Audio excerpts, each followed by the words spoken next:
Halo everyone, perkenalkan nama saya Siti Nurfadlila.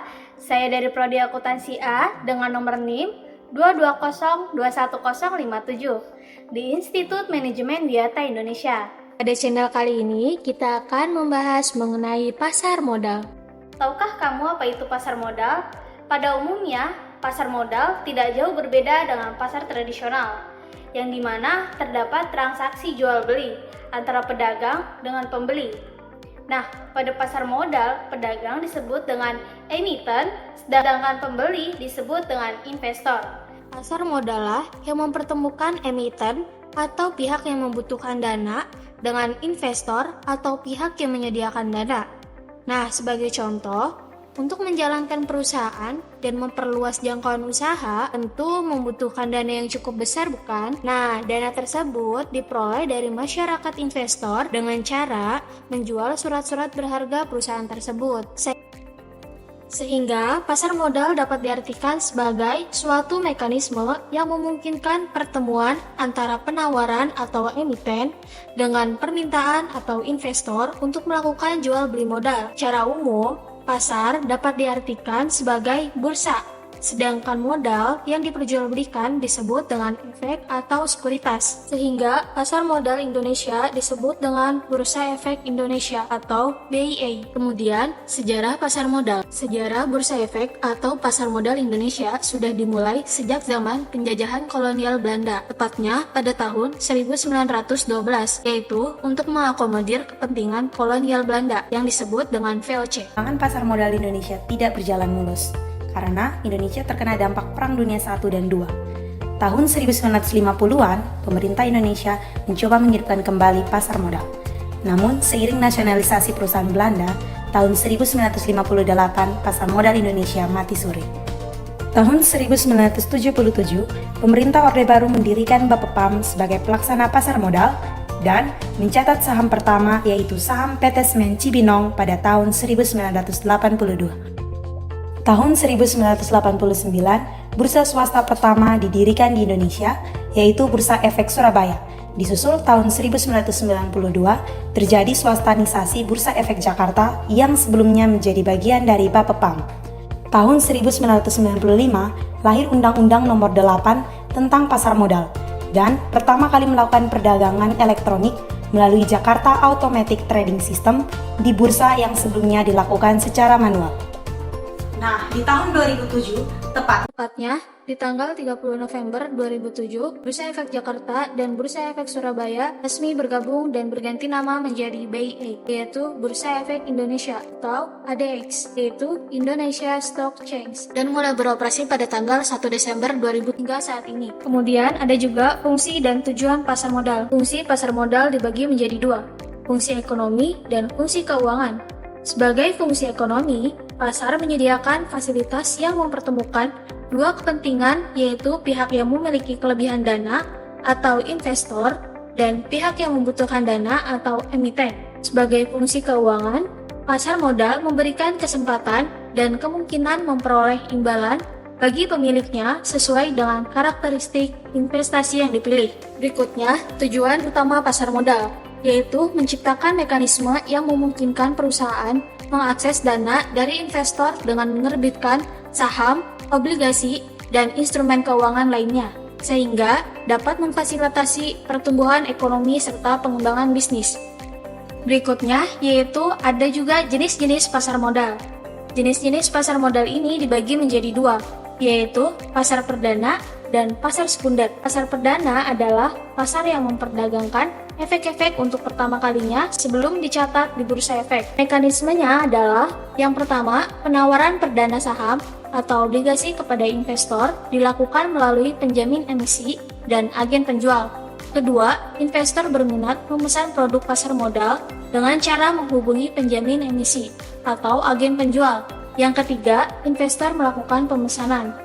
Keempat, penjamin emisi dan agen penjual mengumumkan hasil penawaran umum kepada investor. Dan yang terakhir, sales swapman atau penjabatan saham kepada investor. Sedangkan pasar sekunder adalah pasar yang menunjukkan efek-efek yang telah dicatat di bursa efek. Misalkan, ingin menjual saham atau obligasi yang isinya kepada investor lainnya. Nah, mereka ini akan pertemukan di bursa efek seperti ini. Produk apa saja sih yang dijual di pasar modal?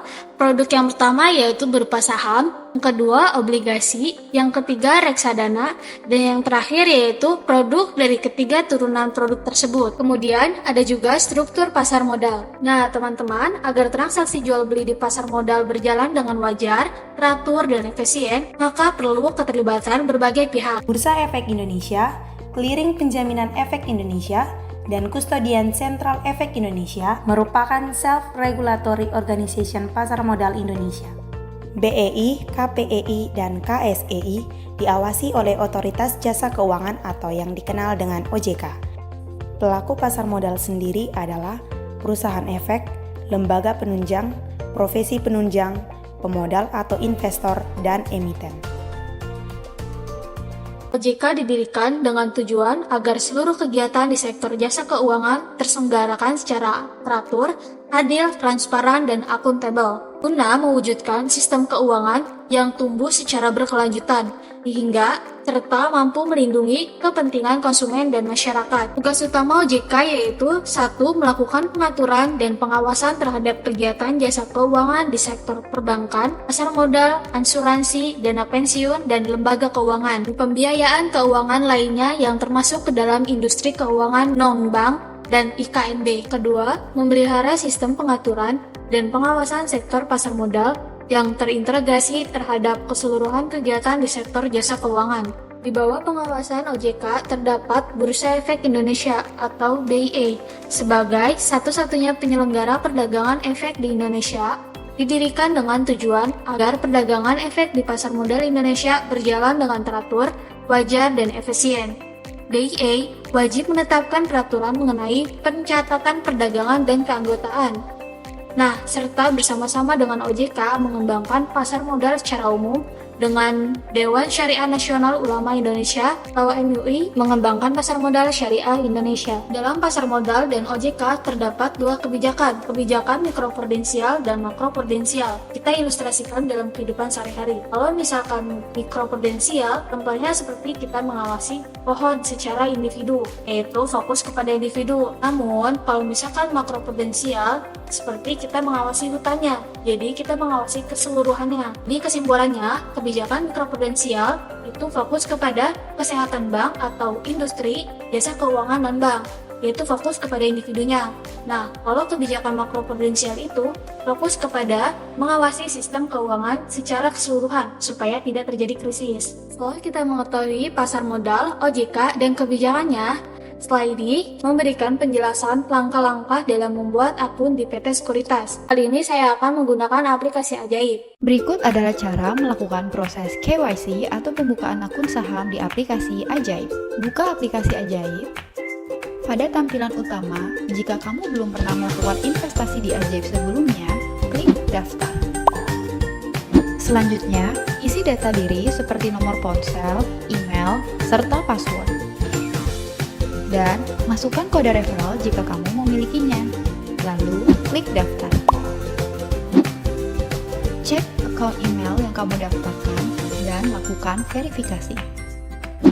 Jika sudah, balik ke aplikasi Ajaib, lalu refresh, dan kamu akan lanjut ke step berikutnya. Lalu, klik lanjut untuk melanjutkan proses registrasi akun. Step pertama, isi data dirimu seperti nomor induk penduduk, pendidikan terakhir, agama, dan status perkawinan. Lalu, klik lanjut.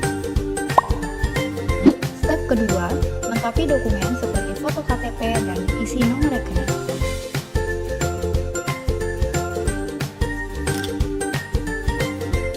Lalu, klik lanjut.